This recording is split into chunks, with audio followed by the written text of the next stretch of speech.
jika mendapat izin dari Bapak.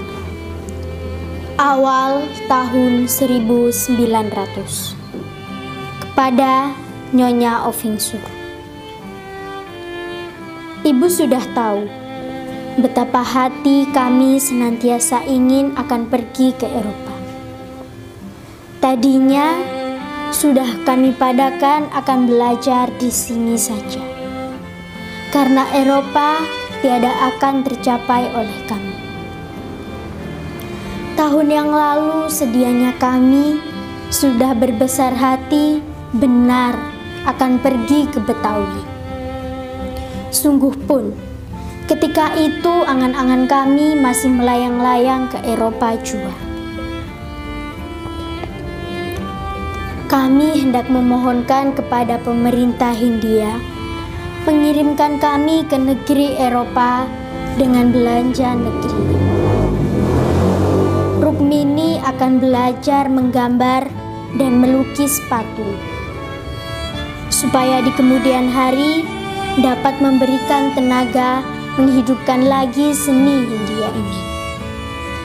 Ialah salah satu upaya memakmurkan rakyat.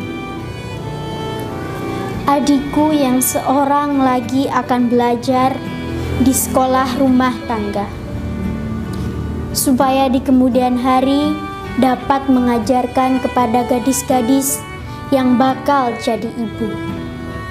Apa faedah berhemat? Suatu kepandaian yang perlu benar dipelajari oleh rakyat Jawa yang tak tahu akan sakit hidup dan gila kebagusan yang berlebih-lebihan.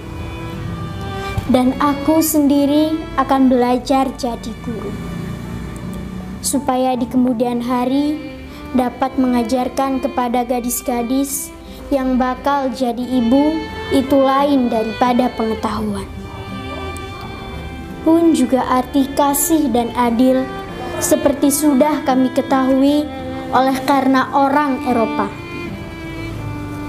Pemerintah hendak memakmurkan Pulau Jawa, hendak mengajar rakyat pandai berhemat, dan hendak memulainya dengan pegawainya.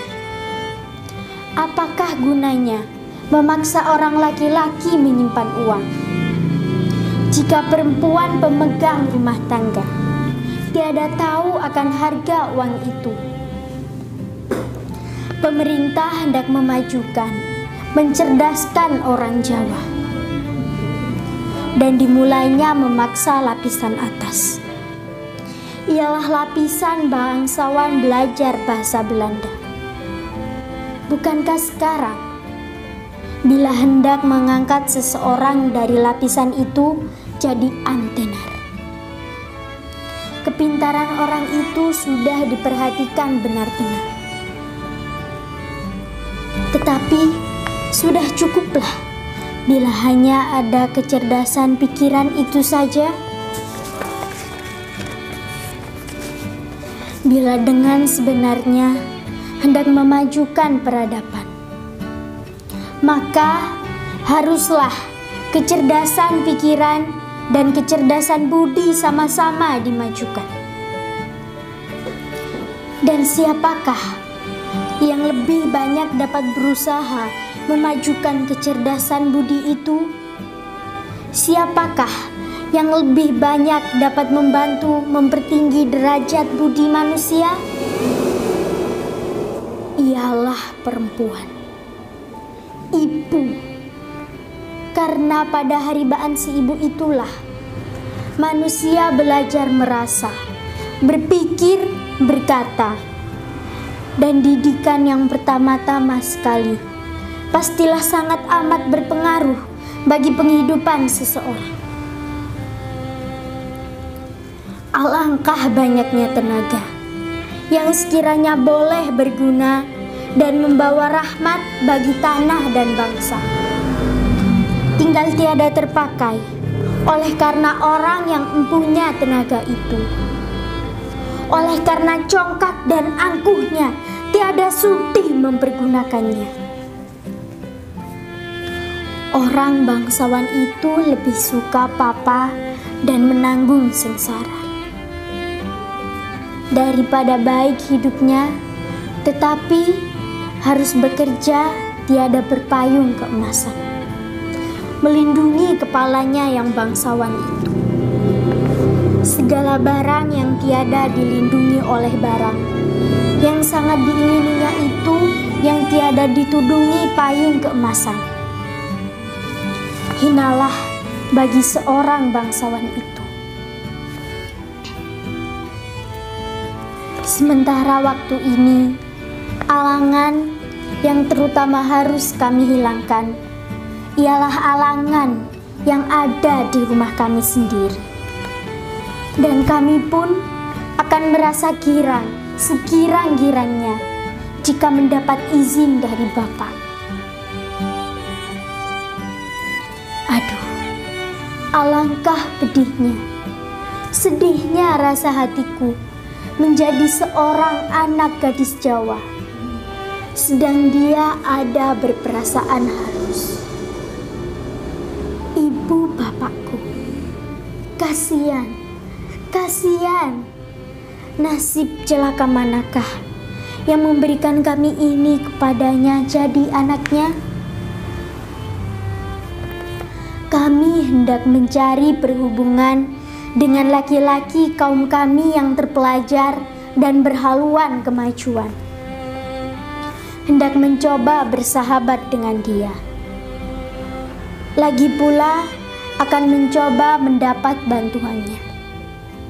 Bukankah laki-laki yang hendak kami lawani, melainkan pendapat kolot dan adat usang yang tiada gunanya lagi di tanah Jawa kami di masa yang akan datang. Ialah masa Jawa baru yang beberapa orang lain serta dengan kami jadi penebas jalannya. Dari dahulu-dahulu, di kalangan mana jua pun, perintis jalan kemajuan itu menanggung sengsara. Hal itu kami ketahui, senangnya rasa hati jika ada bercita-cita, ada bertujuan hidup. Tetapi sekarang ini belum boleh kami berhubungan dengan laki-laki kaum kami yang muda-muda. Dengan segera saja kami yang muda-muda, dengan segera saja kami akan dituduh orang berbuat sumpah. Menurut pendapat orang, sekali-kali tidak selayaknya perempuan yang belum bersuami bersahabat dengan laki-laki, baik yang sudah kawin maupun yang belum. Nanti bila sudah kami peroleh kebebasan kami, barulah kami dapat bekerja. Kami ada tahu bahwa memang ada juga laki-laki yang menghargai perempuan yang beradab dan berpikiran. Ada ku dengar seorang pegawai negeri Bumiputra yang berpangkat tinggi mengatakan bahwa perempuan yang beradab dan terpelajar menjadi seorang penolong dan pembantu yang berharga bagi laki-laki.